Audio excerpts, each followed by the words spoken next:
Top of the morning, fight fans. This is Kurt DeVille with Counterpunch Boxing News, and I have some new news concerning Anthony Joshua, Errol Spence, Terence Crawford, and Deontay Wilder. You know, I've been looking at the comments about Errol Spence, people calling me an Errol Spence hater, yada, yada, yada. You guys think that I show favoritism towards Anthony Joshua because of the negotiations a few years ago with Deontay Wilder. And let me counterpunch all of you that think that. Okay, first off, you guys compare Terence Crawford and what's going on with Terence Crawford right now to Deontay Wilder. Let me separate the differences, okay? Deontay Wilder, in 2018, when he was negotiating with Eddie Hearn, with Anthony Joshua, he was a champion that was a champion for a very long time. And up until that point, he hadn't really made a name for himself. The only thing that he had was his record. He had fought no one until he fought Luis Ortiz. When he fought Luis Ortiz, okay, then he talked up a desire to fight Anthony Joshua, which they obliged by giving him $12 million. Okay, he wanted more. He called it slave wages. He wanted a split. He wanted this and that. The difference between Wilder and Terence Crawford, on the other hand, Terence Crawford had dominated two weight divisions. He was a champion in two different weight classes. He was an undisputed champion, okay, before he even came to the welterweight division. So this wasn't nothing that Terence Crawford had did or was at that weight class a very long time, and then someone just came along like Errol Spence and then started collecting belts.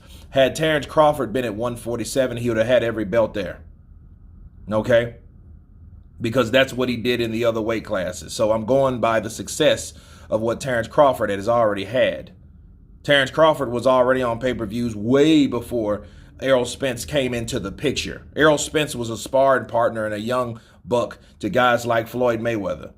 Okay, he was coming from that amateur level to the prospect level to the contender level. Okay, he was getting to that point. He was way behind Keith Thurman, and Keith Thurman was behind Terence Crawford. Okay, so don't get it twisted. When Terence Crawford was back on the scene, he was doing what he was doing at a smaller weight class because he was a smaller guy. Just like Manny, just like Mayweather, just like all of them. Now, all of a sudden, he comes to the welterweight division, and someone that just really arrived, really, so to speak, and only was in one weight class trying to dictate terms, because most of the welterweights at that division, those guys were with the same promotional company. Okay, that was the difference. This wasn't an act of, oh, what has Terence Crawford done?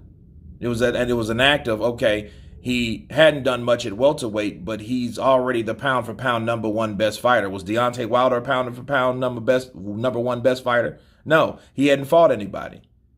Okay, so let's stop with the, hey, Deontay Wilder had one belt, Terence Crawford got one belt. I mean, why are you comparing Deontay Wilder, especially the Deontay Wilder from 2018?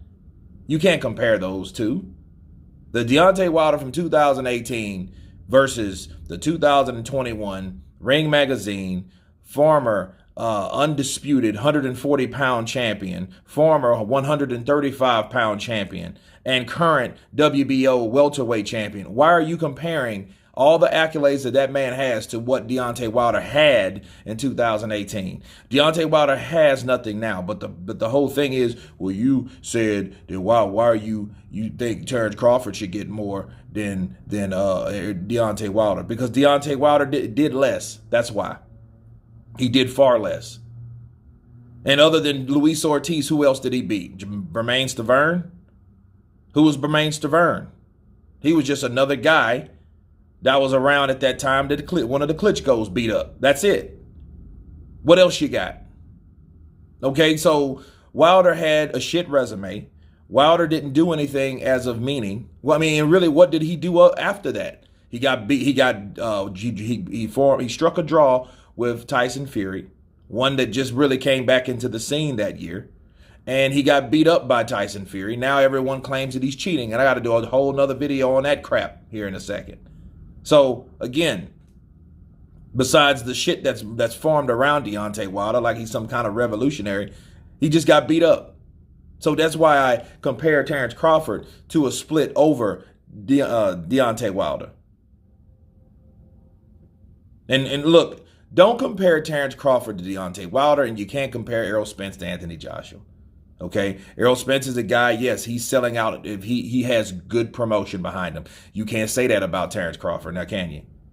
Bob Arum don't even want him. He act like Terence Crawford is a redheaded stepchild. For some reason, I don't know. I guess he expected him to lose, and I guess that was the result of him, or the excuse of him treating or promoting him like he's been, or lack of promoting thereof. Okay, so I think that's what it is. Maybe, and just maybe, he's doing him like he did Rigondeaux, and that's what I see. I think Bob Arum, you can't say he don't have a racist bone in his body, because he marketed Lomachenko a lot different than he marketed. He's still trying to market Lomachenko. You think he ever said that about Lomachenko?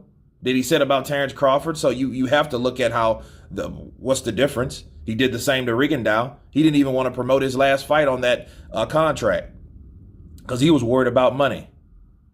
See, he thinks, and a lot of these guys, these old school guys, thinks you got to take a beating, right, in order to be a legitimate boxer, or in order to be marketable. That's certain people's mentality. That's that old HBO blood and guts, show what you got, take a beating type of shit.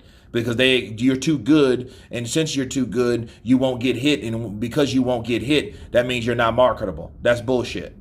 Okay, that's straight up bullshit. That's that old mindset of how people think people should fight.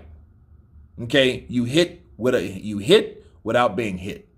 That's the objective of boxing. If you don't like it, go watch another sport, which a lot of people do. Okay, so Bob Arum is doing the same thing to Terence Crawford he did to Rigondeaux.